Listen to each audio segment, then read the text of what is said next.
Hello everyone. Welcome to the English class once again.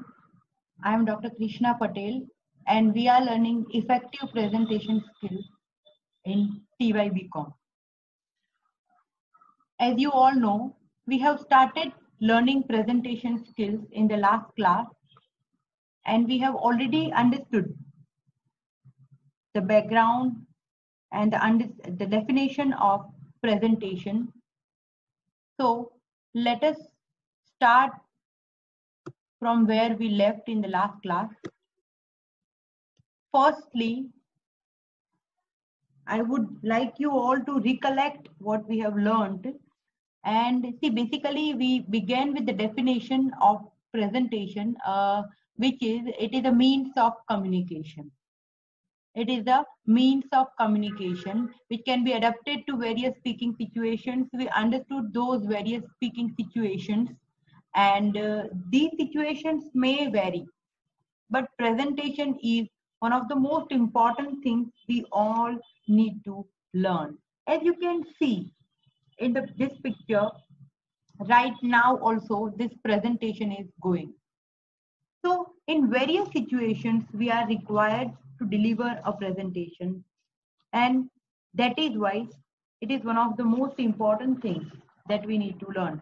I also told you that in presentation you can be asked a question which will be a kind of theoretical question.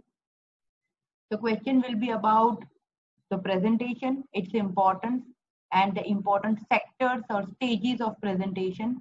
That can be a question, or you can be actually asked to prepare the presentation, for which you need to prepare the slides.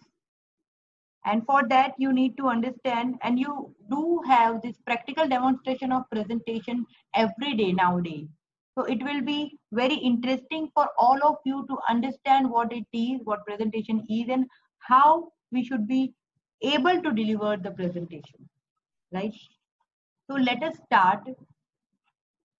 As I told you, presentation has certain steps. They are planning, preparation, practice, and presentation. For even easier understanding, I can tell you that making presentations is an integral part of any responsible professional. You may be required to present your reports orally. You may be required to take part in meetings, seminars, and panel discussions. You may be asked to prepare brief write-ups and brochures and press reports and prepare pamphlets and announce new ventures of your organization. For all these things, you are required to express your ideas. And to express your ideas, you communicate to a large number of people, sometimes to a group of people, and you need to communicate to them sometimes orally, sometimes you need to write certain things. So in that way, communication be an oral one and written one. So in that way, presentation can be oral presentation, it can be the written presentation.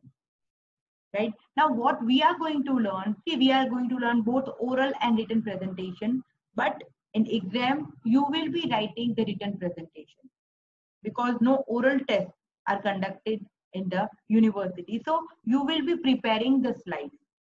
Okay. Firstly, we are going to understand both oral and written presentation. We are going to start with the basic stage of presentation, which is planning. Okay. Now,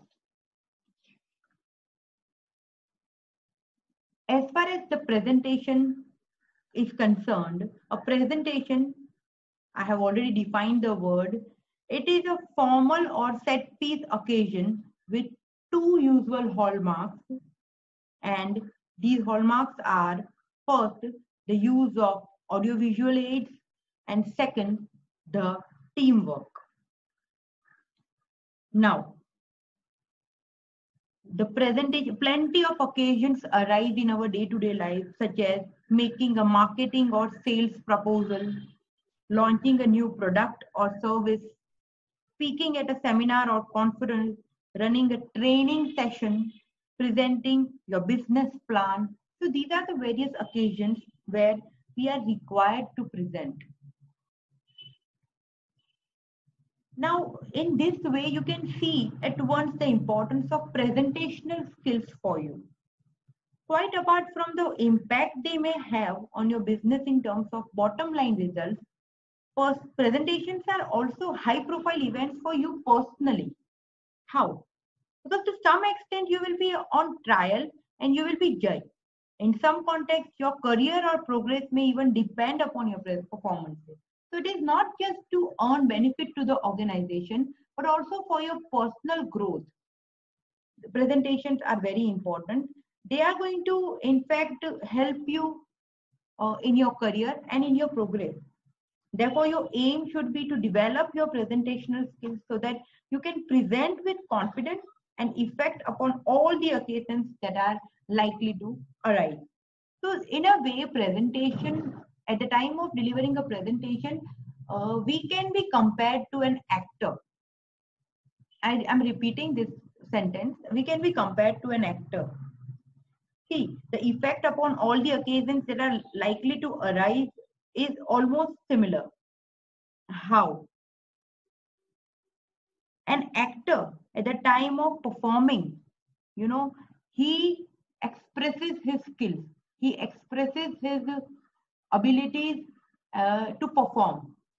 In presentation also we do the same. Though this analogy seems to be a little weird, but still the analogy is there. The comparison between you and actor will break down at a certain point. Definitely you will almost certainly or not be mouthing someone else's lines. Obviously an actor speaks the lines that have been given to him by the director, and you are not doing that, but still the actor's success depends on his performance, and so is yours. Professionally or personally, you might be very well aware of a topic, but at the time of presentation, if you are not able to deliver the presentation properly, then your knowledge is of no use. So in that way, you can be compared to the actor, right? Now, there are certain main clusters of presentations. Apart from these stages, I'm talking to you about the certain clusters of presentations. What are there? They first, profiling the occasion, audience, and location. Second, planning and writing the presentation. Third, using visual aids. Fourth, preparing your talk. Fifth, rehearsing with others. And sixth, delivery on the day. These 6 clusters are actually these 4 steps only, but those 6 clusters are actually very minute observation of what actually you have to do while the presentation is going. All of these are important, for each contributes to your overall effectiveness as a presenter. You may not be able to control or manage some of the factors, for example, location, but you should ensure that everything that can be done to ensure success has been done. You will then approach the day with your natural apprehension balanced by a growing confidence and expectation of success. So we are not here planning for a mediocre performance. We are planning for the best performance that we can deliver. And in that way, presentation is not an easy task. It is a difficult task. Let us understand it as a complex task that is divided into 4 parts, 4 P's. They are planning, preparing, practicing, and finally presenting. Okay, so let us move on planning. When it comes to presentation, the first thing you need is to be clear what business you are in, and conversely, what business you are not in. For example, more often than not, I turn down requests for after dinner speeches because I am not in the entertainment business, nor do I usually accept invitations to speak at sales conferences, for I am not a motivational speaker. Right? So unless you are a genius, you cannot take every part in the play. Know the limits of your business, and within it, know the limits of your own professional ability. Right? So this is very important. You should be knowing your abilities and your business properly. This is very important part of planning. And as you can see in this picture, these are the four persons. Each one is standing with a piece in his hand, and only while all these four pieces are combined, the picture becomes clear. These are almost kind of blocks, and only if all of them are joined or combined together, they are able to do something properly. That is teamwork, right? So planning is one of the most important part of your presentation, and this we have understood. Planning basically is made up of 5 questions. They are: first, who is your audience? Second, why are they there? Third, what is your goal? Fifth, how long will it be? And sixth, where will it take place? I'm sorry, they are 5 questions. So in that way, firstly, you should be knowing who your audience is. Secondly, why are they there? And we have understood this elaborately, the age group of audience, their understanding power, their necessities, all these things are important. And then third is, what is your own goal, your own objective? Then how much time you will be given, because you have to complete your presentation in that particular time slot only. And then finally, where and when the presentation is going to take place. So these are the 5 questions you should ask yourself while planning for the presentation. If you are clear about all these things, your presentation has, in a way, though you have not done anything solid, still your presentation has started. You have started planning. Planning is the most important part of the presentation, because here you decide and you prepare yourself mentally. Planning, and then comes the second part, preparation of the presentation, which is most important part of presentation. Now, preparing for a presentation is divided, for our understanding, it is divided into these sections. Following points should be kept in mind. First, structure. Second, prompt. Third, visual aids. Fourth, voice. Fifth, appearance. Sixth, style. And seventh, questions. Let us understand all of them one by one. So the first is structure. As the word suggests, structure is the overall format of your presentation. You can say structure is the overall design of your presentation. Now, you should write your presentation in this order. First, objective. Second, beginning or introduction. Third, main content. Fourth, summary or conclusion or recommendations. And fifth, questions. First comes objective. It is good practice to state your objective or objectives at the beginning of your presentation and why you think it is important.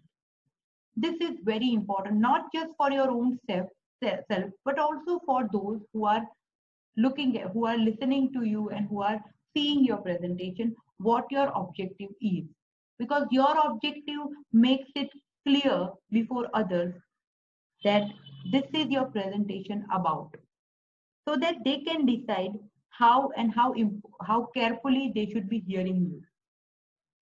Therefore, you need to be clear in your own mind about what you are aiming to do and why it is worthwhile. In this context, let me also clear that the purpose or the goal or the objective of your presentation can be specific, it can be general. Right? See, how do we understand this?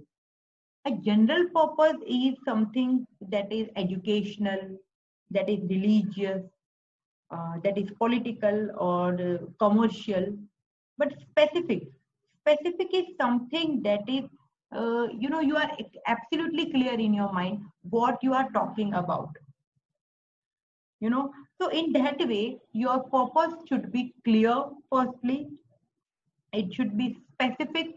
You should be absolutely clear, not just educational. You should be absolutely clear what particular part of education that is specific. You should be specific. You should be able to state your structure, your presentation realistically. It should be worthwhile. In all these things, you should work on your objective.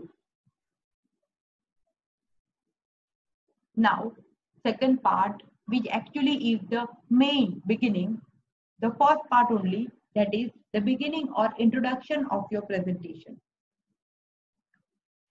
Having written down your objective or objectives, take a few sheets of paper with yourself while you are doing the preparation of presentation and start writing firstly the design of your presentation. So on the first sheet of paper, you should write the objective. On the second sheet, write the beginning. Your next job is to sketch out a kind of framework, or this is called a skeleton of any written part, that is beginning, middle and end. Now what is beginning?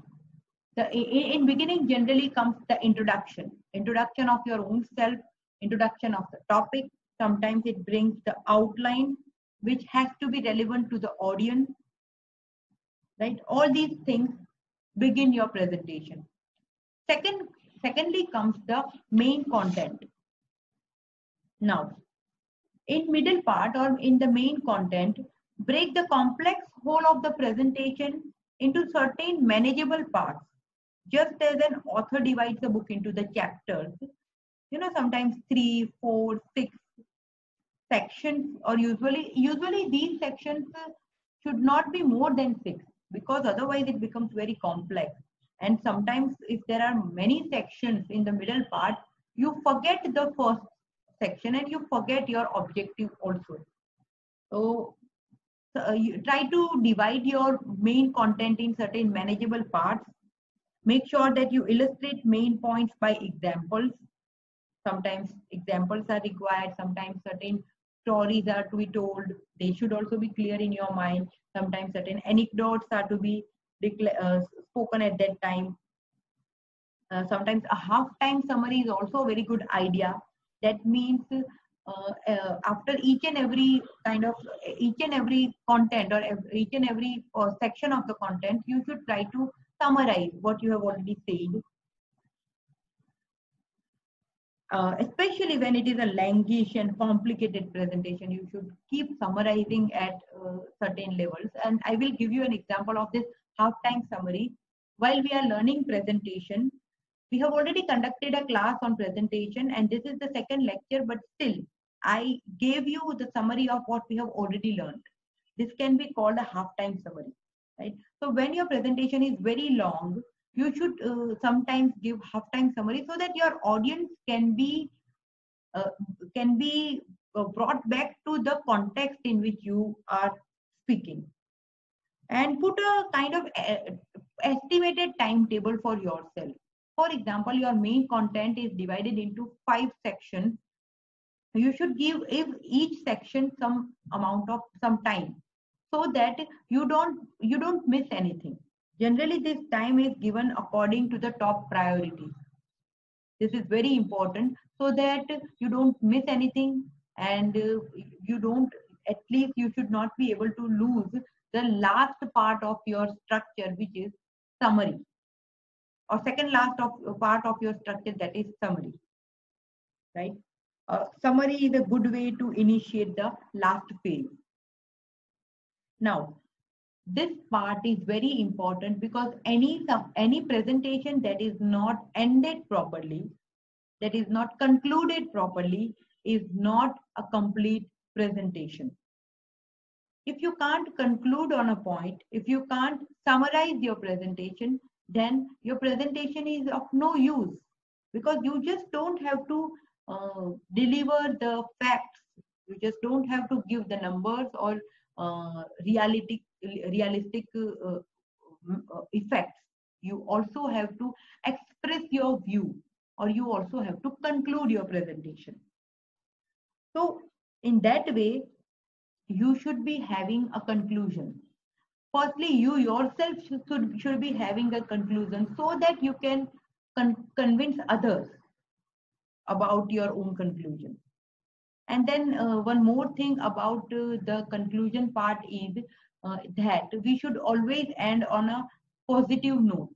Any presentation should be ended on a positive note, right? So here the presentation, our part basically ends, and then comes the most important part of the presentation, of the structure of the presentation, and that is questions. Now allow the audience to ask questions. Any presentation that does not have this part is not to be considered a complete presentation, because presentation is a type of communication only, and communication gets completed only when the feedback comes from the audience. So questions is a sort of feedback only. And then there are certain presenters who are so afraid of this part that they don't leave any time slot for questions, so that they don't have to face any questions, the answers of which they themselves don't know.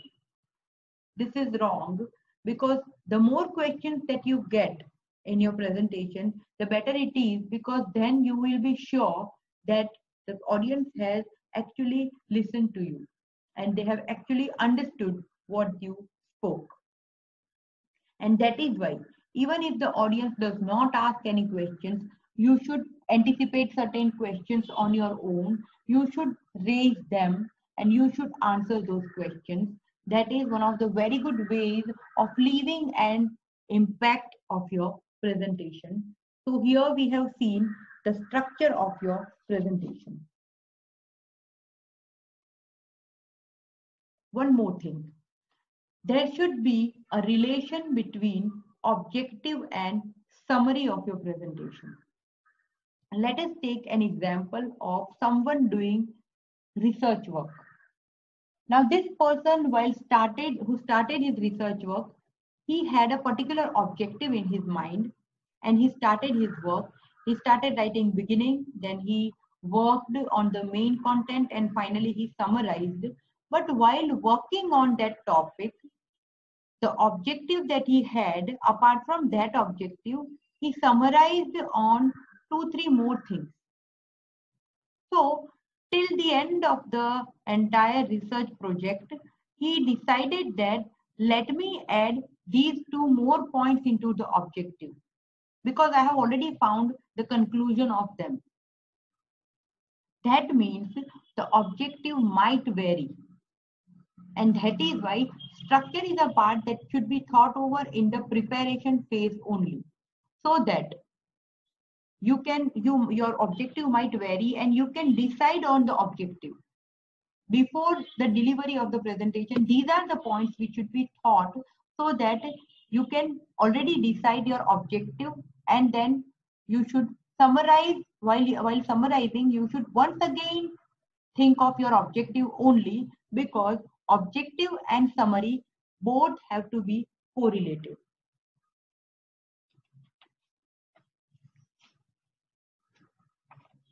So this is the structure of the presentation.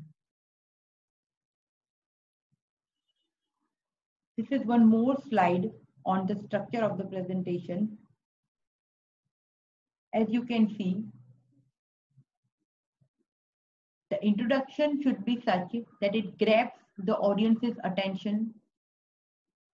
The main theme should be having content that is relevant to the topic. And finally comes the summary or conclusion, which leaves a key message of your presentation.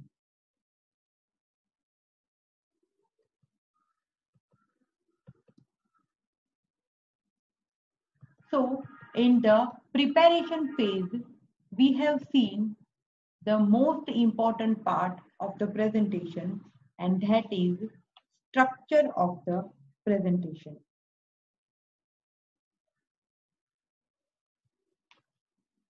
Now comes the second part of the presentation, the second important point of the preparation of the presentation, and that is prompt.